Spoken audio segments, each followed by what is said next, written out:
อาจารย์ขอถามเลยเนาะมาหอดจุดนี้เนี่ยเวลาเห็นบัญชีมานะเขาคิดว่าเลขที่เท่าไหร่เนาะ1 2 3 4 1 4 2เนี่ยนะแต่ตอนนี้มันต้องจ่ายเงินเนาะ4 3ขอได้ที่หนักบัญชีเราต้องลงบัญชีเลยเมื่อเห็นเอกสารตัวใดลงมันต้องลงบัญชีเลยให้เดาอยากย่างได้เลยเนาะเริ่มเข่าเรียกบัญชีเขาได้เดี๋ยวนอกจากเชื่อว่าหลายคนต้องเคยเห็นเนาะใบเสนอจัดซื้อใบสมเกียรติราคาใบสั่งซื้อเนาะใบสั่งจ่ายพวกนี้นะใบขับเครื่องเนาะใบเก็บเงิน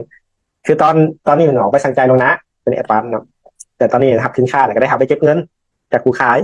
หับกับเซ็นหับเนาะหับเครื่องแล้วก็จ่ายเงินเนาะจ่ายเงินหนักบัญชีคิดว่าเห็นเอกสารตัวใดต้องบันทึกบัญชีทันทีนะโจทย์มันอยู่นี่ฟังออกยาวๆเนาะ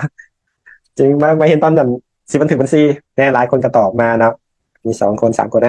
มีผู้เลือกขอนี่น้ำกันนี่เนาะมี4 จำ 2จำ 3 จำ 1ขอ3กันนี่เนาะ4 จำ 2อย่างเดียวกับนี่เป็นส่วนที่สำคัญเนาะในการเฮ็ดบัญชีแท้เนาะเพราะว่าถ้าเขาโบเวลาเฮ็ดเอกสารนะเขาโบฮู้ว่าตอนใดควรลงบัญชีนะตัวนั้นเนี่ยเป็นสิ่งที่เป็นอุปสรรคอย่างใหญ่หลวงในการสรุปรายงานขั้นต้นได้นี่ยังไม่ได้ว่าลงบัญชีถึงหรือผิดเนาะฮู้ว่าตอนใดควรลงบัญชีเสียถ้าอาจารย์สีสรุปให้เลยได้ในการจัดซื้อเนาะจัดซื้อจัดจ้างนะใบ